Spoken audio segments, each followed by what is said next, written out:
Talk with your tone. Are you telling me you built a time machine? There is no school. These aren't the droids you're looking for. Get away from her, you bitch! Well, let me finish the mystery. I only have one rule. Everyone fights, no one quits.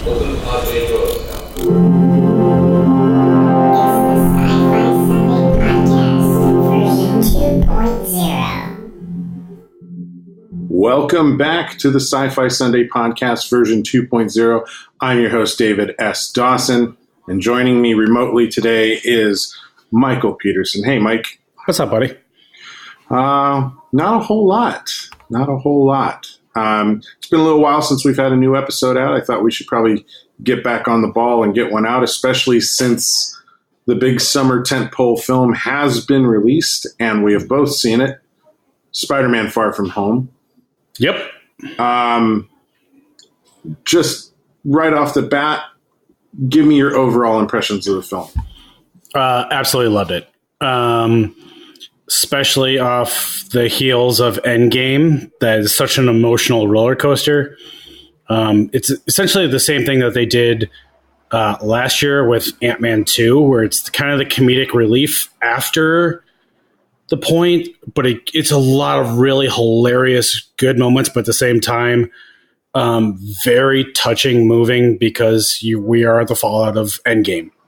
Yeah, the MCU does a pretty good job, I think, of going, here's Avengers, it's big, it's bold, it's in the case of Infinity War and Endgame, it's also very emotional, in sometimes very sad ways, and then they follow it with a more lighthearted, kind of grounded film, grounded in terms of like, it's not cosmic and huge. Yeah. But Ant-Man, I think, was, like you said, it was very funny, but it only loosely tied back into the bigger films that were happening around it.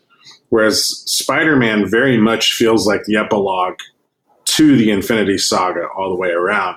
Tony Stark, and for those of you who haven't seen this movie, spoiler, we're not going to hold back on them in this podcast, so get the hell out right now if you haven't seen it yet. Go see the movie, then come back and listen to this episode. Absolutely. But Tony Stark is a shadow that just looms large over this entire story.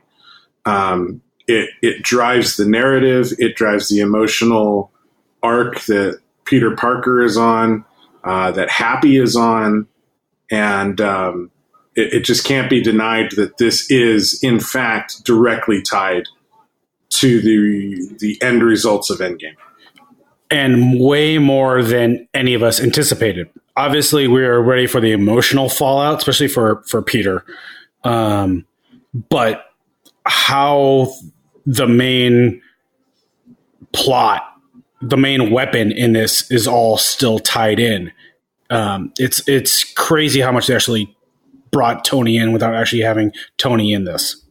Yeah, so I know we got a list of like topics. I'm going to jump ahead just a little bit. So in the film, Tony leaves a gift for Peter in Edith, which are the sunglasses he was wearing for the last several films, which were cool in the other movies.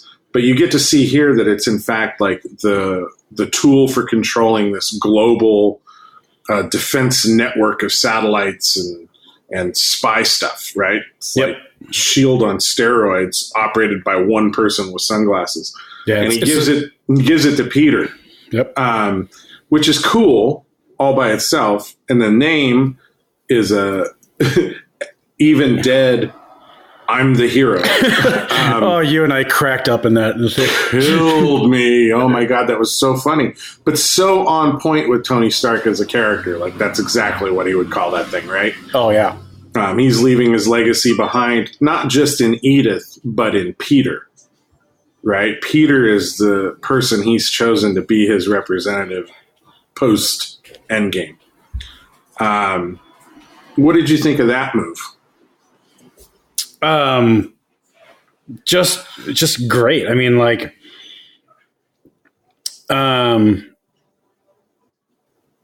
it's tough because like he Peter's obviously still a kid, and you see him dealing with that. This is Peter trying to be a kid throughout the entire film, but Tony bestows upon him all this power that is Edith.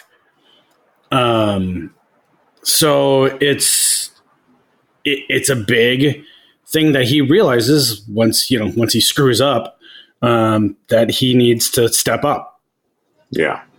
That's the thing that I really like about these two Spider-Man films is they very much are about a child entering into the grown-up world, right? Absolutely.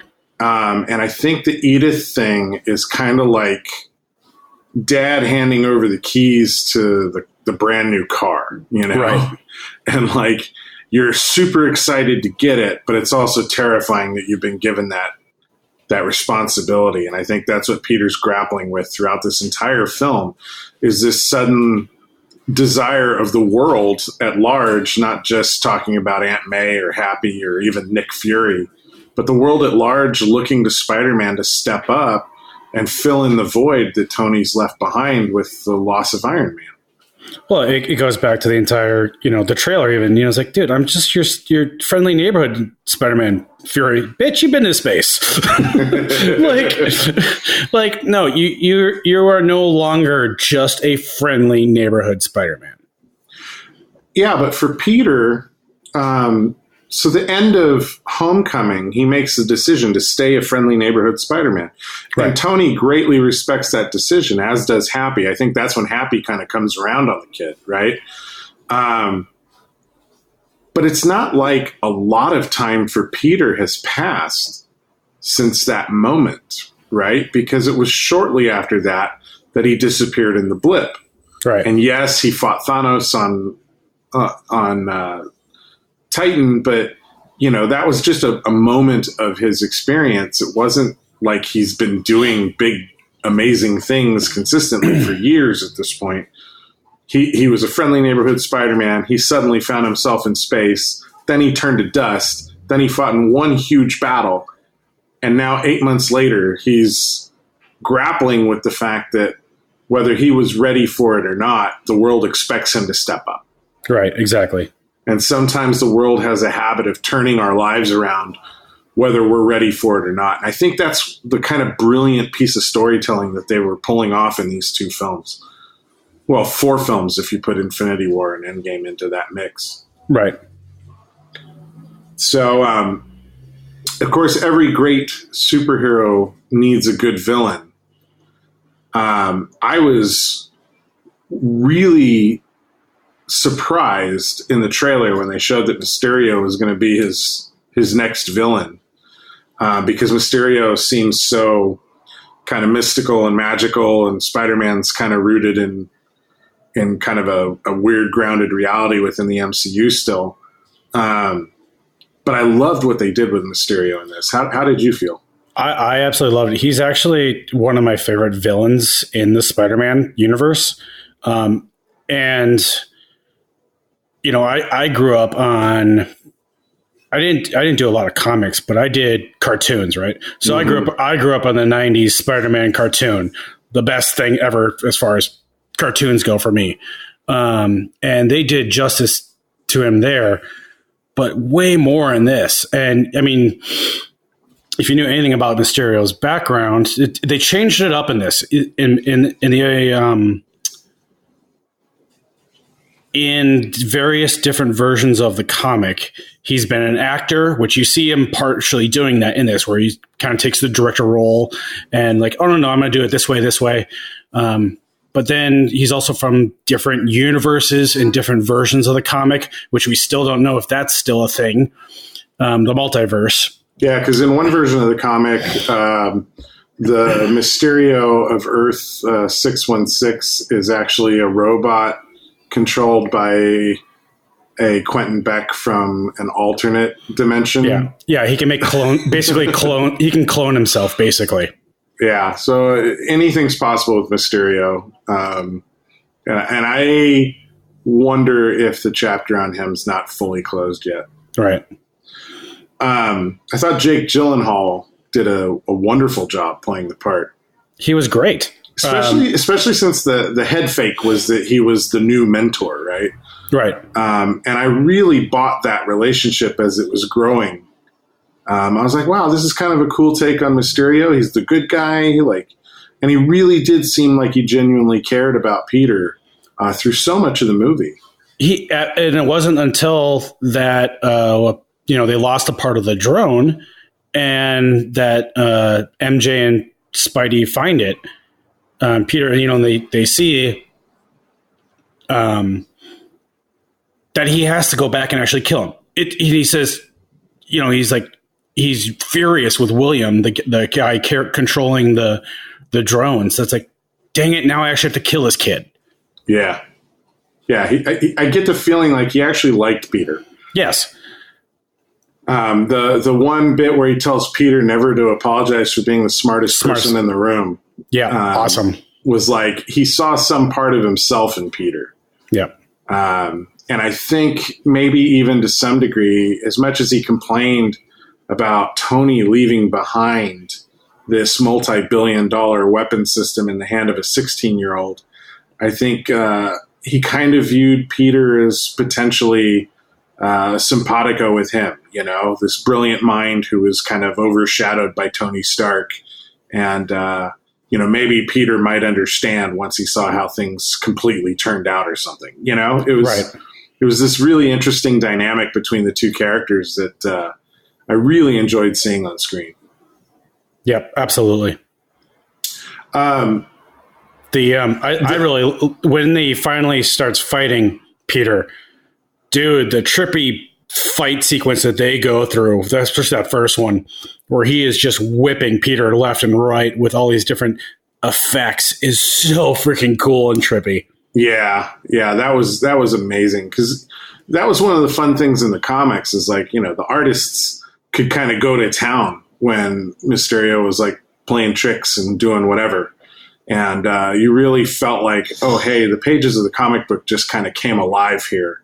Right. And the ability to flow from frame to frame made it all the more interesting. It was really cool. Really, very cool. And I loved what they did with the costume, because it's so it felt completely appropriate within this MCU style, but it also felt totally comic book appropriate.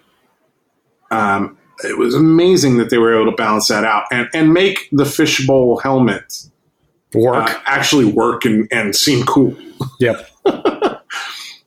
Which was one of my biggest fears was there's no way they're going to do the fishbowl helmet. Even in the comics, that looks kind of dumb, but in the movie, it looked amazing. Yeah. With the milky cloud kind of flowing around inside of it. Yep. It's okay, now I know why he's called Mysterio. That's badass. Yeah, it's not just a white. It's actually filled with stuff, right? It's actually cool. Yeah, it was incredible. I loved that production design. And I loved the design of all Spidey's different outfits. Yes. From the stealth suit that Fury gives him to the black Spidey suit that he builds for himself. I liked all of it. I thought it was really well done. My one beef though is the Iron Spidey suit looked a little off. It definitely had way more of a CG look than previously seen, and it might be because really this is the closest up we've actually ever seen it.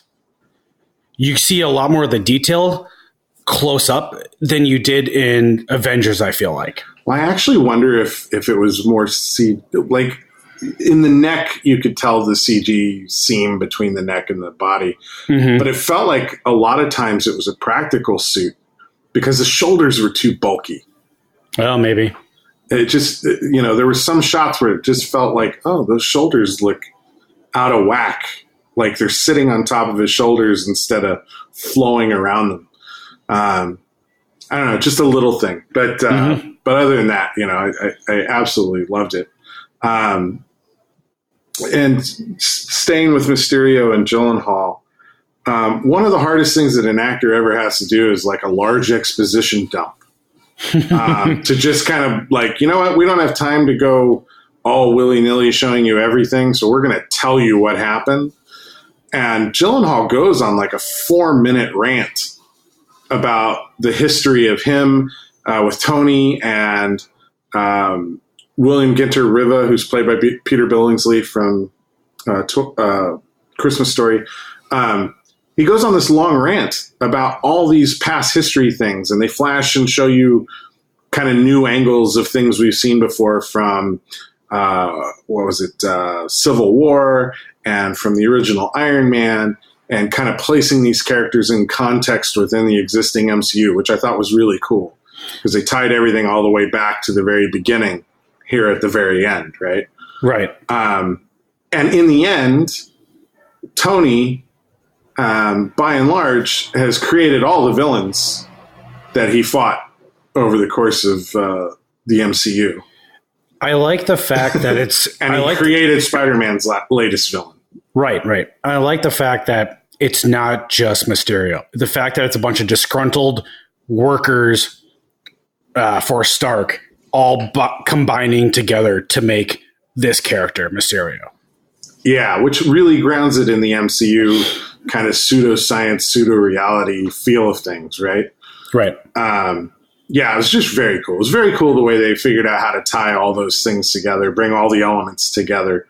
And Gyllenhaal had the unfortunate role of having to do this exposition dump, but I thought it was very entertaining. I thought the way they kind of crafted it as kind of like a victory speech to his troops was really fun, and it was just an interesting way to get it out. The only other time the MCU has really done a massive exposition dump like that is also in the Ant-Man movies, and they also found a very interesting way to handle those with Michael Pena. With Michael Pena doing his little fast recaps on stuff. Yeah, those are awesome. Which, by the way, Kevin Feige has gone on record recently as stating that there is a recording of Michael Pena doing a full recap of the MCU. God, I hope that ever gets released somewhere. Right? maybe it'll come out on the Spider-Man Blu-ray or something. Right. To kind of recap everything. So we're talking about the little bit of differences in Mysterio from how he is here, where he's like a team of people that have kind of brought him to life, and he's not maybe or maybe not actually from the multiverse, like he is oftentimes in the comics. Spider-Man in the MCU is this interesting licensing issue, right? Because Sony retains the rights to Spider-Man, and Marvel's basically borrowing him back from Sony to keep him in the MCU right now. But anything that's used in the MCU films is not supposed to then be able to be used in the Sony Venomverse, if you will, right? Movies. So these changes to characters in the MCU in the Spider-Man contexts are a means of creating alternate versions of these characters so that Sony doesn't completely lose the right to use them in their own movies, and Marvel can't run off and use them somewhere else either. So Mysterio's story hints at the original origins, but then plays with it in a completely MCU specific context. And it's also why characters like MJ is called MJ instead of Mary Jane. And like Aunt May is Hot MILF Aunt May instead of Granny Aunt May. So that's something I never quite understood with the comics and even the 90s, the cartoon, where it's just like she's so old. She's still an aunt. It's not Grandma May. It's yeah, she's supposed to be like same age to his parents. Yeah, exactly. So within a few years, probably not old enough to have raised them. Right. Exactly. Yeah, I think it's just easier in the comics to draw her that old because right. But yeah, I like this version of Aunt May. I like how involved she is with Peter's life, and especially like that she's in on it. Yeah. now. Doing the press conferences and all that stuff. Yeah, it was fun. It was fun to have her in on it. And then that wild interaction between her and Happy Hogan that was developing throughout the movie, I thought was really funny. And incredibly promising for that kind of increased awkwardness on Peter's part, right? I love the fact that, right before the main battle, he's on the side of the plane and, hey, by the way, when we get back, I need to discuss you. We need to have a serious talk about my aunt. Yep. Oh, it's hilarious. And I love Happy Hogan. I love that Jon Favreau, who really kicked off the whole MCU with Iron Man, not just playing Happy, but directing it, producing it. I love that he was such a fun and really important part of Peter's journey here to close out what they're calling the Infinity Saga book, right? And essentially kicking off phase 4 of whatever the next book in the MCU is going to be. Right. It was nice to have him be a part of it. And I thought the relationship that's been developing between him and Peter was really cool too. I really loved when he picks up Peter in the plane and gives him his pep talk and to make his new suit, right? Mm-hmm. And you just see him Peter go to this machine and it's just complete second nature to him. He just starts building the suit and Happy just smiles. And he slides his hand into the digital glove, pulls it back, and it's so reminiscent of things Tony did. Yep. And that's so second nature to just interact with it. And that look of love and pride and sadness. I mean, Jon Favreau really brought the goods playing that part in that whole scene on the airplane. Absolutely. Just beautiful the way he played all that. And I'm so happy he's still involved. Yep. I love when he's rescuing the other kids and, they're in the, in London in the I forget where the crown jewels are, or the crown. But he throws a shield. He's like, that's harder than it looks. How does Cap do that? That's right. Yeah, little things like that. I love that in the MCU, is the little throwbacks to things like that. Let's talk a little bit about MJ. Sure. A couple of people were kind of protesting, saying, "Oh, it seems awful fast for Peter to be interested in MJ." I think they forget that 8 months has passed, and these kids have basically done another year of school since we last saw them in Homecoming. But I mean, you kind of see he's not pining for the Vulture's daughter anymore. It's like in high school we move on quickly. Right. And 8 months, I don't think, is out of the realm of possibility for Peter to start having a crush on someone else. Well, you kind of see it's not fully because like you said, he's obviously interested in another girl in Homecoming. But there's enough interested in him, right? And there's enough that they have glances back and forth and Homecoming and stuff like that it just sets the groundwork. Yeah. I really liked it. I liked how it developed. I liked that they let her figure it out on her own. And then that kind of interplay where he denies it, and then he's kind of forced to admit it, and then she's like, "Wait, are you fucking with me?" Yeah, because I was only 60% sure.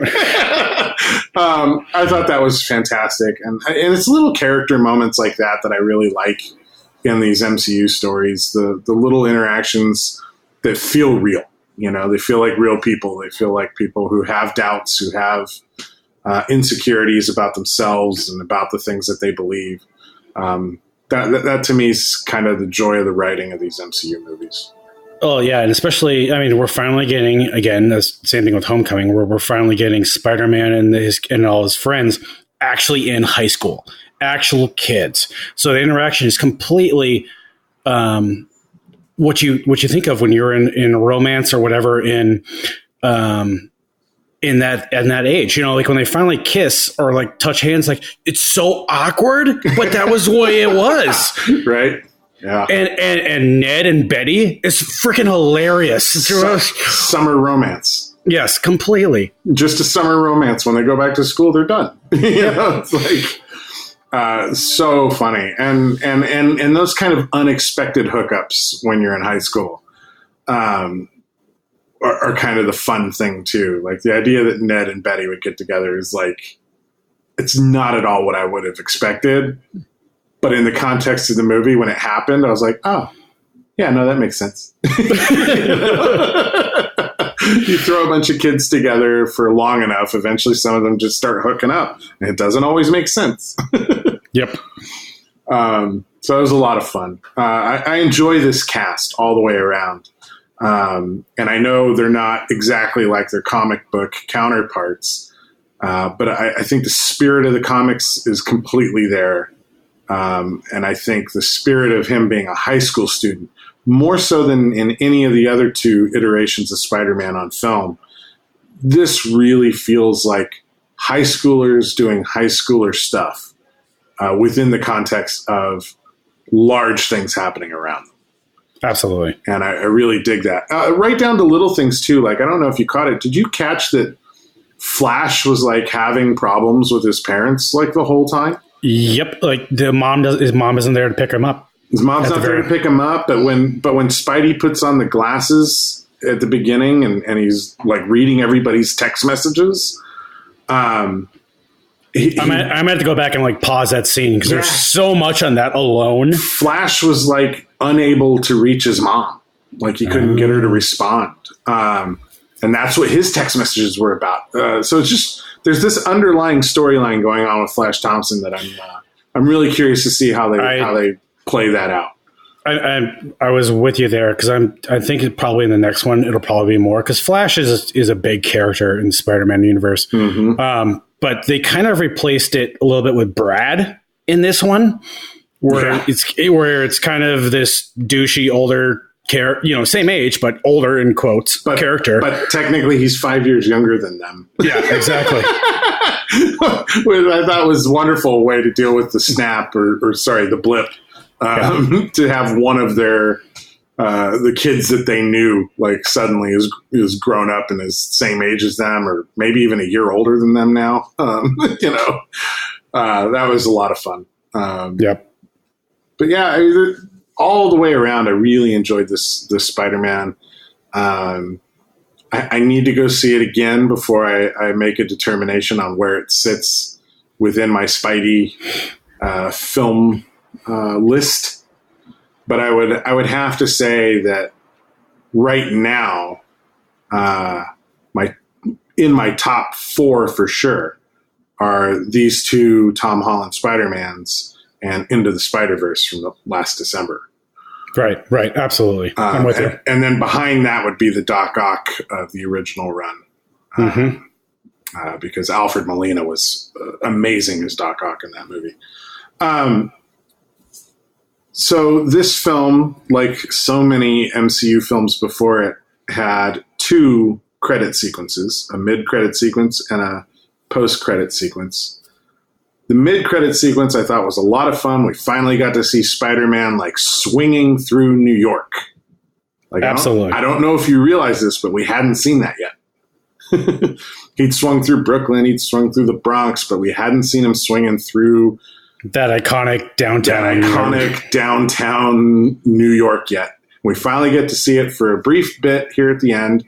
It's a joyous moment. He takes MJ on a swing, who was freaking out. Hates the experience, which I thought was fucking wonderful.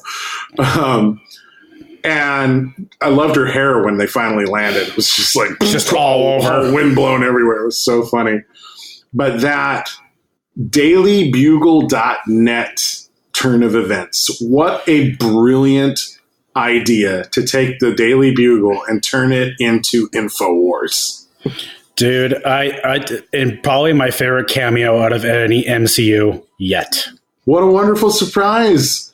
J.K. Simmons back as J. Jonah Jameson. Like, awesome. I could not have seen that actually happening. I was so like, wow.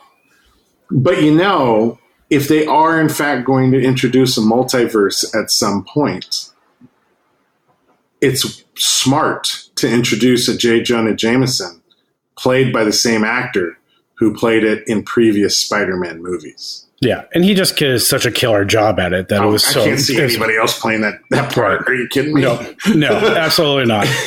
But even this one is different from the one from the previous Spider-Mans. The costuming's a little different. His hair is a little different. His hair is a little different. But to turn him into this like conspiracy theorist website, modern era fake news journalist, what a stroke of fucking genius for that character.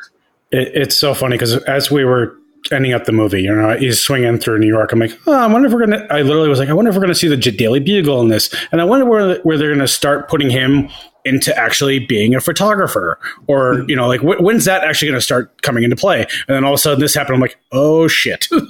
Well, even within the context of all that, he does the selfie thing. Yes, absolutely. Which is a total nod to the PS4 game. Oh, okay. Yep. Where you can take the peace sign selfies anywhere in New York. So to see him doing the peace sign selfies, I saw a Twitter post from the team that makes the game, and they were so like, oh my God, they paid homage to our game. That's awesome. Which is totally awesome for them and totally worthwhile because that game is fantastic. But yeah, they show him taking photos of himself, which is the first step towards Spider-Man or Peter Parker taking the photos of Spider-Man that he can sell. Yep, absolutely. And then they follow it with J. Jonah Jameson and the dailybugle.net. Have you tried that website yet? I haven't tried that website yet. Hang on. We should try it. dailybugle.net. I don't think it's a real thing. Weblog? Someone owns it. Boy, that guy must be super excited. Traffic galore. I'm surprised that they didn't buy it from him. Oh, because that would have been...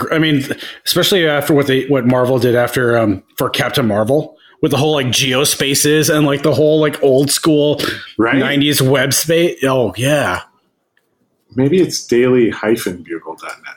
Let's see. I don't remember. Nope.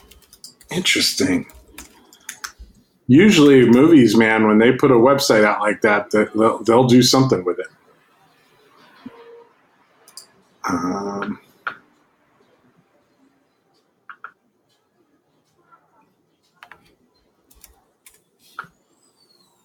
Oh, hang on.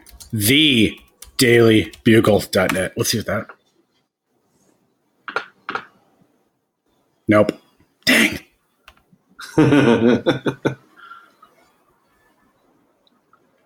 Oh, wow. Interesting. Very interesting. I'm surprised they didn't do something with that. Maybe they will. Maybe they just didn't want to put something out until the movies had a chance to play. Actually, if you go to the dailybugle.com, it's literally just one person's photo, but it's copyrighted Marvel.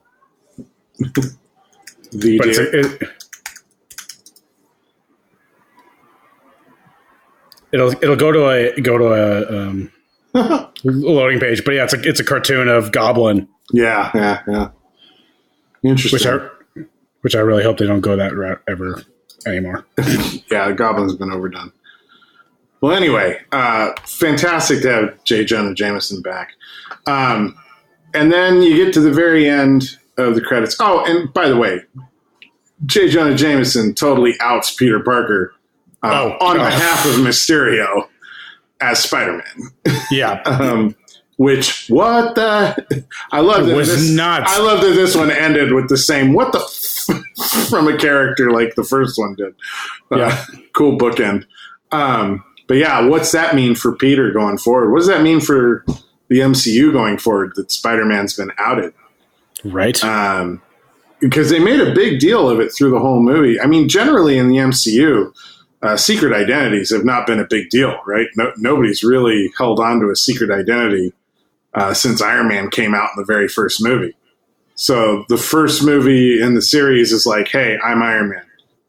you know, there are superheroes in the world and I don't care. This is who I am. It ends with the one character in the MCU who desperately wanted to keep himself secret being outed by somebody else and accused of being a murderer. Interesting way to end the Infinity Saga, kind of turning that on its head a little bit. Right. Which is fun. I like the way they bookend things in the MCU, and the bookends aren't exactly perfect. Like they take the stories in new directions, which is pretty cool. Which gets us to the final end credit sequence. What did you think of that? Did you see that coming? Not at all. So we find out that Fury has been the Skrulls the entire time. Talos and his wife. Yeah. And that he's in some huge, absolutely huge spaceship. Which I can only assume is Sword. Which is like the SHIELD equivalent in space. Oh, okay. That's actually in the comics. Eventually, Nick Fury goes into space on a giant spaceship called Sword, which is another ridiculous acronym. Of course it is. Yeah, that's about right. I can't remember it off the top of my head. Let me see if I can pull it up for you here.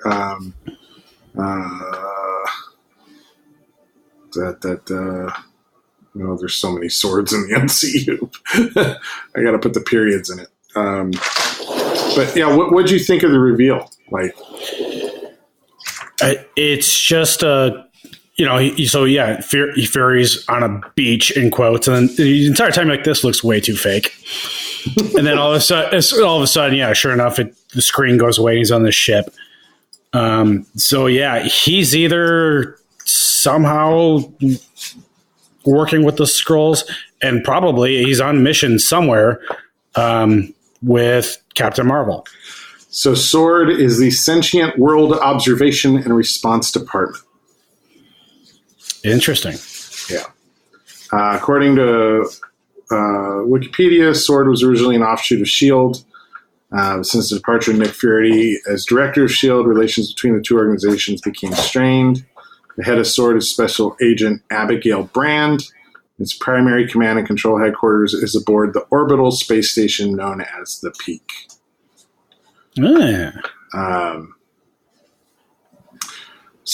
Interesting to see where that goes.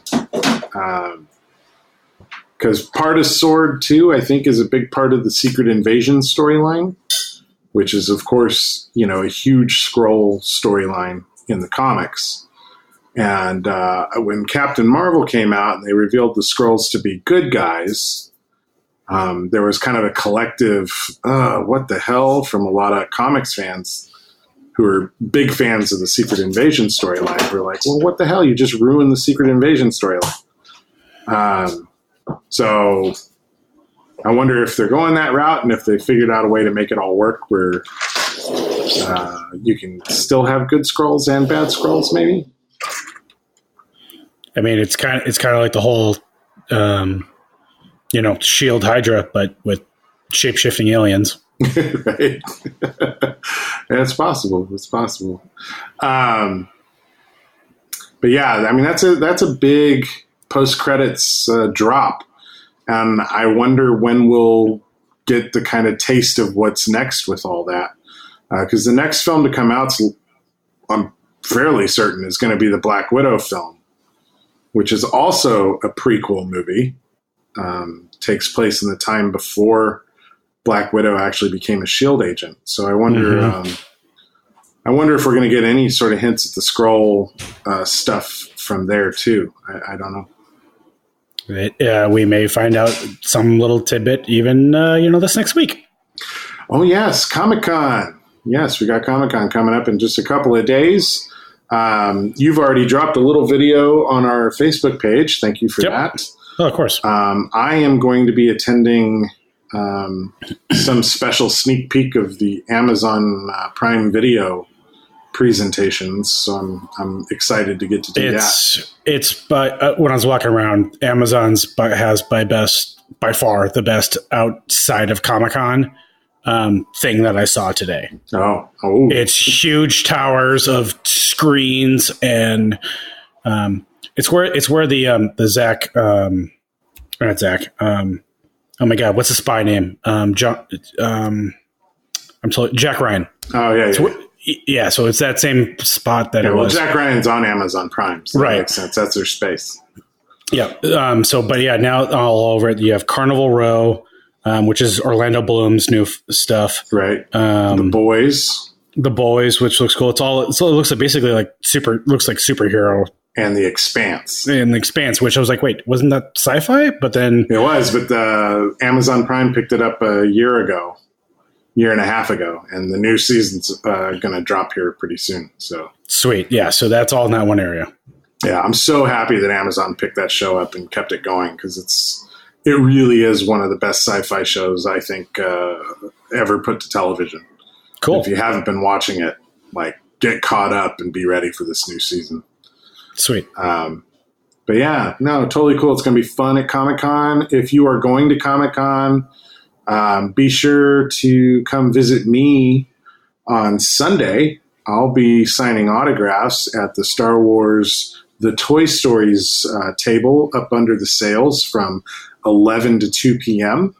If you're wondering why in the world I would be signing autographs at a Star Wars table, well, that's because I played Yoda in Star Wars The Toys Awaken, which won the Lucasfilm Fan Film Awards back in December for Best Stop Motion and Spirit of Star Wars. And we're going to be doing it again. We got another one coming out, Star Wars Toy Stories Home Solo, which some of the cast has started doing voice recordings on already, which is kind of great. Very cool. And I will be back as Yoda, so that's kind of fun. Yeah, that's exciting for you, man. I'm excited. Yeah. That's awesome. And for the rest of the week, we'll be bouncing around and tooling around and recording stuff. So keep an eye on our intellectual Facebook page and our Instagram page. And if you're at Comic-Con, maybe you can bounce around and find us. And we'd love to put any of our fans onto film there at Comic-Con. It'd be great. Absolutely. So, Mikey, thanks for making the time to talk about Spider-Man. Oh, of course, man. I'm kind of bummed we weren't able to make it happen opening night, but we've kind of been all over the map this year.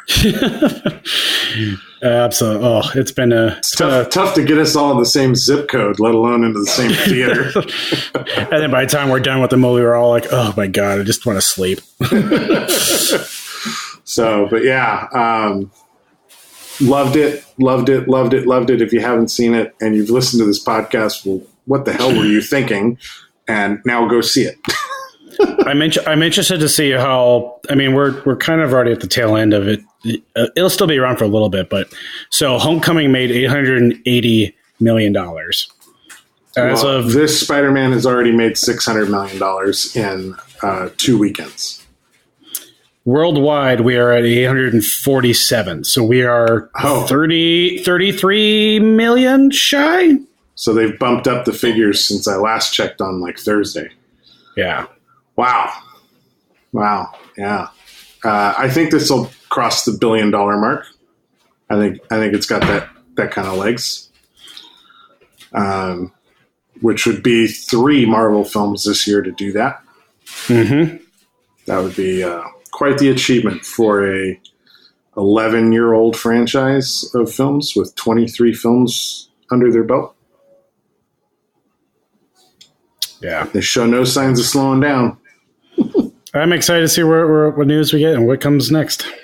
Yeah, me too. And we're going to try and do the Russo brothers panel Friday morning. Yeah.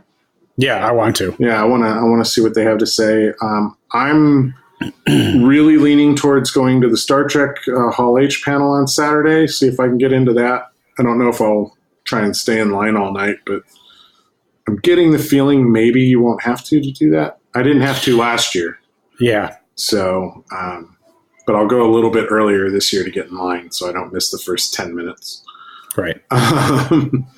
But yeah, it's going to be a good time. Comic-Con 2019, the 50th anniversary of Comic-Con.